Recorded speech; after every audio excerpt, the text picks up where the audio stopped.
$700 million. That's how much money WNBA players just asked the league to burn. Not earn. Burn. And yes, that number is real. They don't understand it.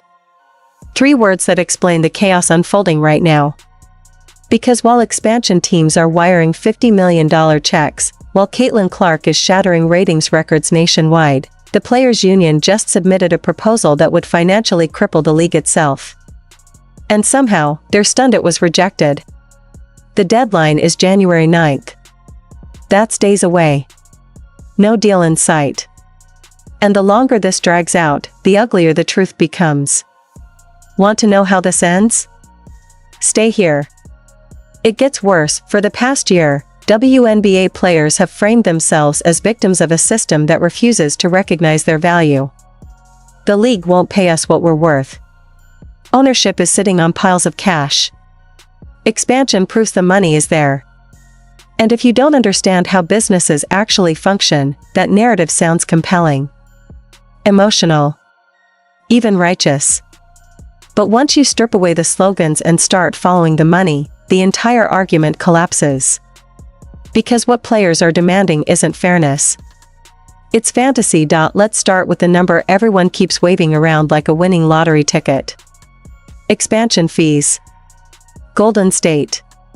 $50 million. Portland. $50 million. Toronto. Another 50.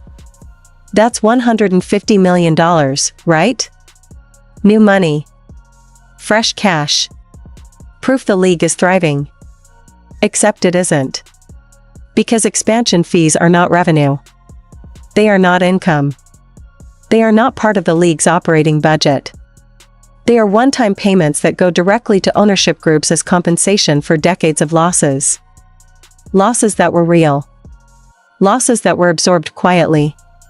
Losses that players benefited from without ever having to think about. The league office doesn't get to spend that money. Teams don't get to use it to fund payroll. It doesn't magically appear in the pot players are negotiating over. Expansion fees are closer to reimbursement than profit. And yet, players are demanding a percentage of gross revenue that assumes those fees are recurring income. They aren't. That's like asking for a raise because your landlord sold the building once. It has nothing to do with your paycheck. Now let's talk about gross revenue, because this is where confusion turns into delusion. The WNBA reportedly generated around $200 million last year. That sounds big.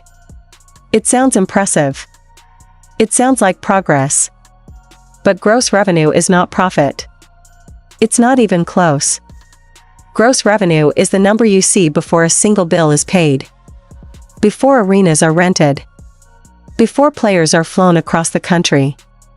Before staff gets paid. Before marketing campaigns run. Before insurance, security, production crews, referees, equipment, and legal fees are accounted for. Gross revenue is the top line. And the top line means nothing without the bottom line. After expenses, the league still lost tens of millions of dollars. Somewhere between 40 and 50 million, depending on how you calculate it.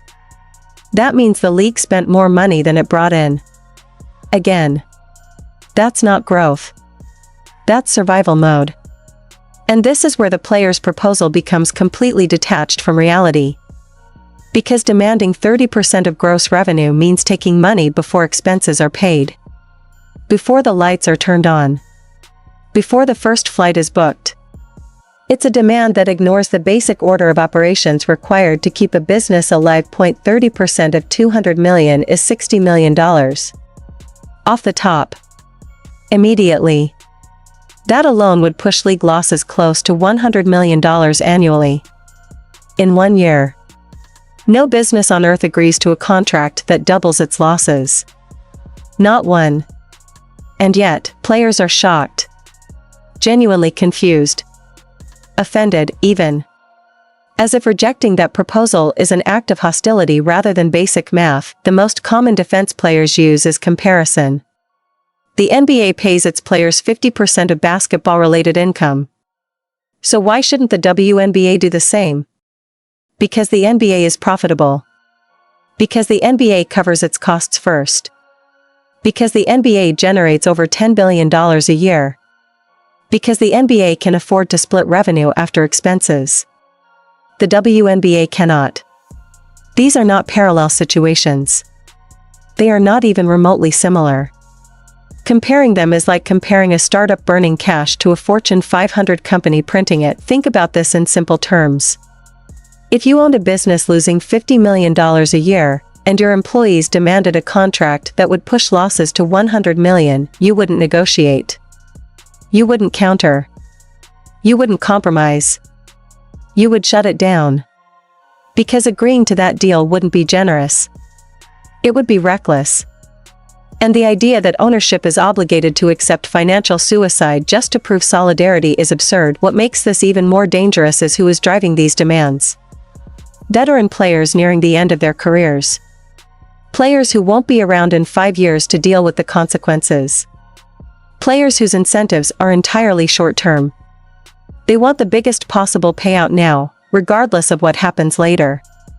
If the league collapses after they retire, that's someone else's problem. And that mindset is poisoning the negotiation. Players believe they have leverage because the league is finally relevant. Because ratings are up. Because attention is growing. Because Caitlin Clark exists.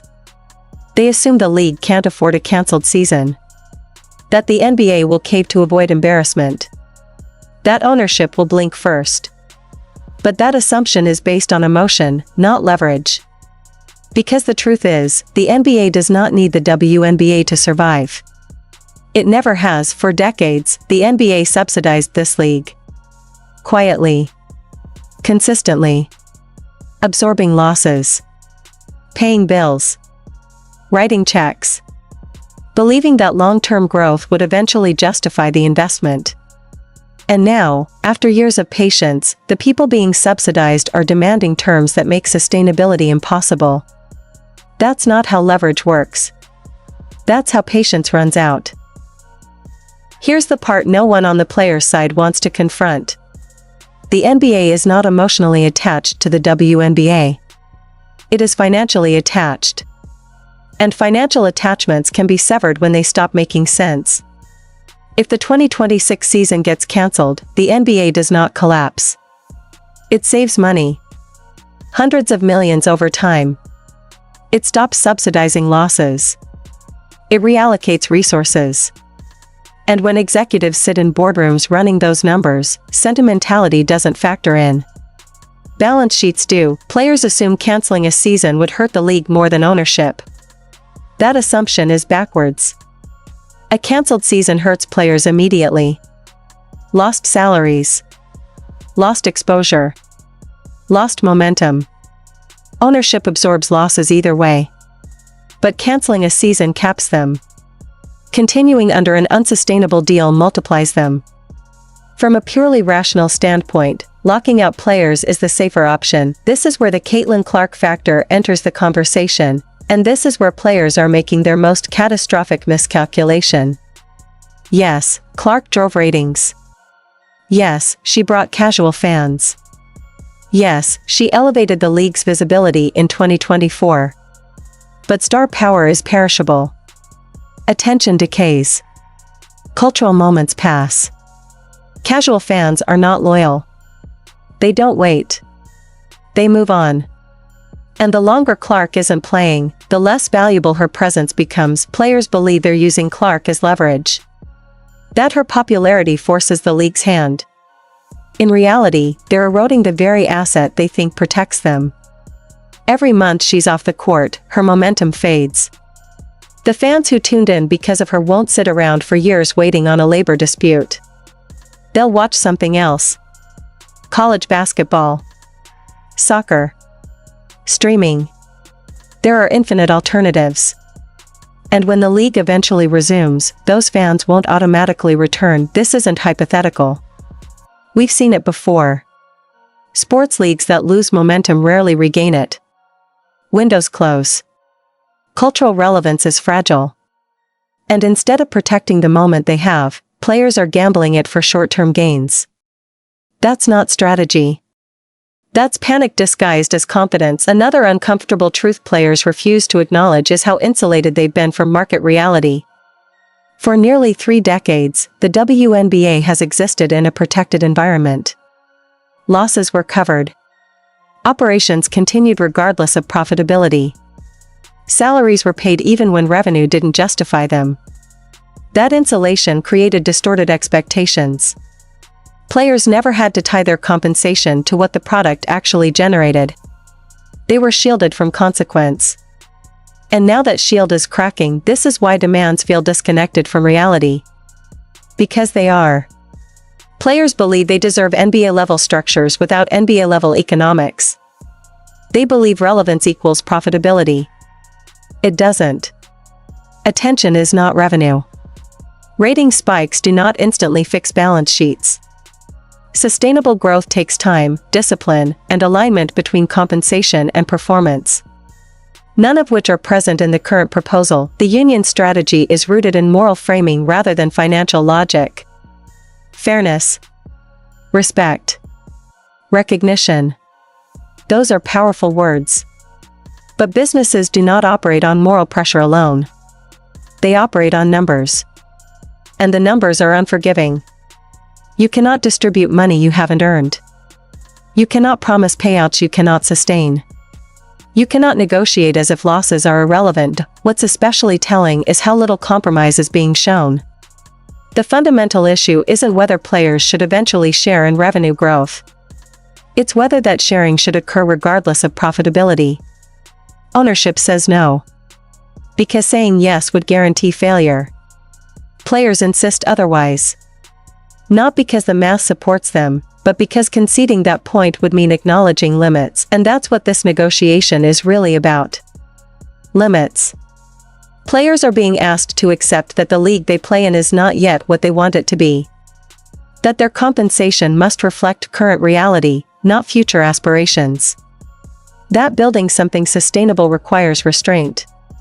That entitlement doesn't create revenue. Performance does. For some players, that realization is unacceptable. Because accepting it would mean admitting their leverage is weaker than they thought. That the league can walk away. That the NBA can absorb a shutdown. That public sympathy doesn't pay bills. And so they double down. Louder demands. Harder lines. Zero flexibility. Which brings us to the inevitable outcome. This outcome didn't sneak up on anyone paying attention. It has been predictable for over a year. Not because of insider information, but because the math never worked. You cannot run a business losing $100 million annually. You cannot sustain an organization where labor demands exceed revenue capacity. Eventually, someone stops writing checks. And that moment is approaching fast. The NBA has been patient. More patient than most corporations would be.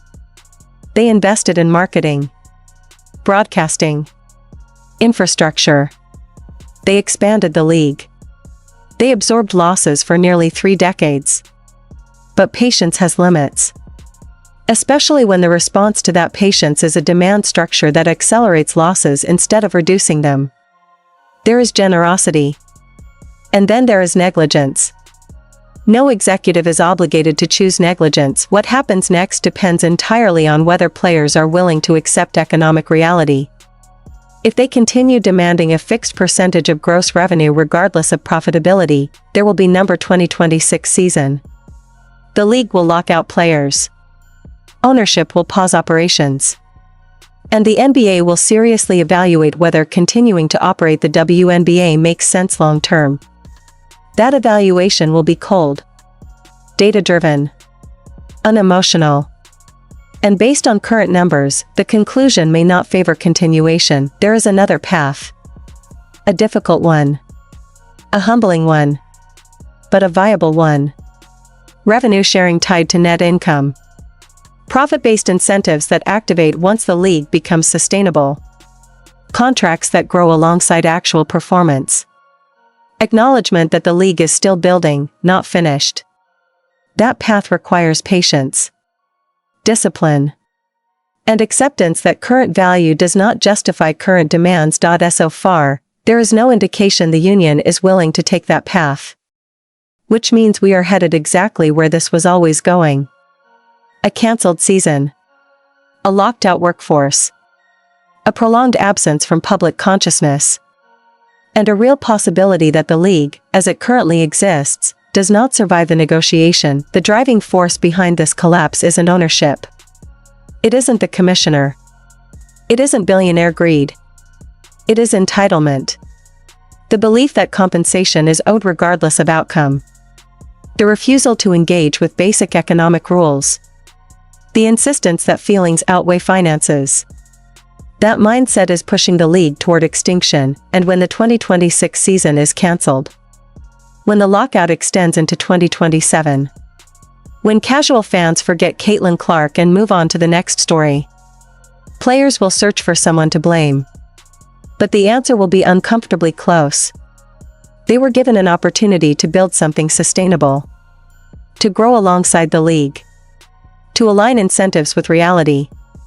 Instead, they chose to extract maximum value immediately, even if it destroyed the foundation beneath them. That choice has consequences. Not theoretical ones. Real ones. And those consequences are coming fast. Sound off in the comments. Do you think WNBA players will face economic reality before January 9th, or are we watching this league walk itself into disaster in real time? Because based on the numbers, this standoff isn't ending in compromise. It's heading toward a lost season, a prolonged lockout, and a future that looks far more fragile than anyone wants to admit.